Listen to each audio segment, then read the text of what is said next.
Le commencement même de notre histoire avec Dieu, à nous qui sommes l'Israël céleste, c'est son intervention dans notre vie. Peut-être cela a-t-il été pour nous aussi inattendu que ce le fut pour Abraham à Our en Chaldée. Nous vivions notre vie dans ce monde, étions mêlés au cours des choses ici-bas et gouvernés par le Dieu de ce monde.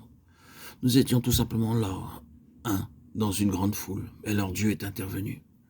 Lorsque Dieu entre dans une vie, il n'y a aucun doute à cet égard.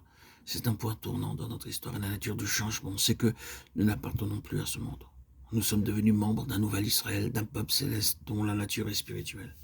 Les choses peuvent être autres pour nous que pour Abraham, mais il est essentiel pour chacun d'entre nous de savoir que Dieu est entré dans notre histoire humaine. Ce n'était pas pour commencer quelque chose fait de notre part, mais c'était accompli par Dieu. Il a pris l'initiative peut-être d'une manière merveilleuse ou d'une manière très simple.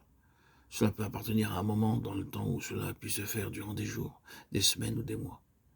Cependant, le fait est que Dieu est entré là où nous étions. Comment Dieu est-il entré? Comment pourrions-nous l'exprimer si nous voulions le dire en paroles? Il est simplement dit, au sujet de l'ancien Israël, le Dieu de gloire apparut. Pourrions-nous l'exprimer de cette manière dans notre expérience? Ces paroles que nous avons dans le Nouveau Testament expliquent cela. Dieu est venu en Jésus-Christ et en lui est la gloire de Dieu.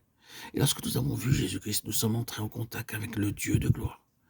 Selon les paroles de la lettre aux Hébreux, Dieu nous a parlé en son Fils. Tous ceux qui savent que Jésus-Christ est entré dans leur vie savent réellement que Dieu est entré en eux.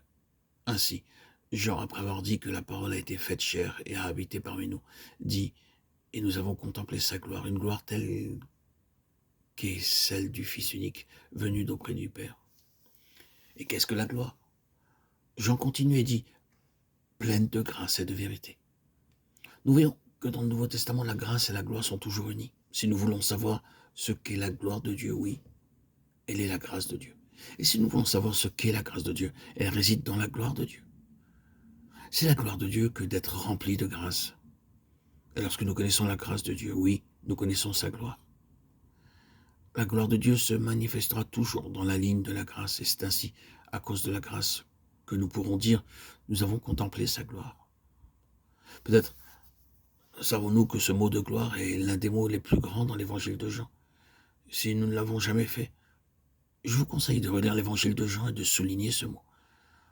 Maintenant, les quelques années qui suivent sont pour les jeunes chrétiens qui n'ont pas encore étudié beaucoup leur Bible. Je n'avais pas pensé dire ceci, mais peut-être sera-ce utile. Je ne prétends pas connaître la Bible, en vérité, je la connais très peu. Mais je vous dirai comment j'ai commencé à l'étudier. J'ai commencé par l'évangile de Jean, et j'ai souligné d'une certaine couleur le même mot à mesure que je le rencontrais dans l'évangile. J'ai naturellement toujours employé du vert pour souligner le mot de vie. Nous voyons tout autour de nous, le vert parle de vie. Lorsque je rencontrais le mot gloire, j'employais du bleu. C'est la couleur du ciel. J'ai mis du rouge lorsqu'il était parlé de sang ou de la croix. Et j'ai continué ainsi. J'ai eu un résultat merveilleux dans l'évangile de Jean. Lorsque j'eus terminé, ce n'est là qu'une suggestion. Mais j'espère que vous la trouverez utile. Il y a beaucoup plus de couleurs différentes à côté des trois que nous avons mentionnés. Alors, pour revenir à ce mot de gloire, qui est l'un des grands mots de Jean, et toutes les références qui sont faites dans son évangile à la gloire de Christ sont liées à sa personne surnaturelle et à sa puissance surnaturelle. Lorsque Jean écrivit « Nous avons contemplé sa gloire », c'était très longtemps après la venue et le départ du Seigneur Jésus.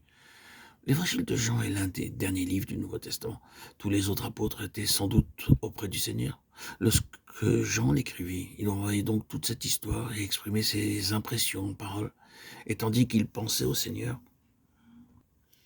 Jésus, à sa vie, à son œuvre, à son enseignement et à tout ce qu'il avait vu de lui. Il résume tout par ces mots. Nous avons contemplé sa gloire.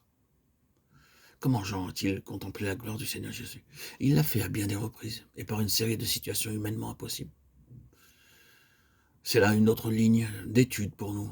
Prenons l'évangile de Jean et notons combien de situations impossibles nous y rencontrons.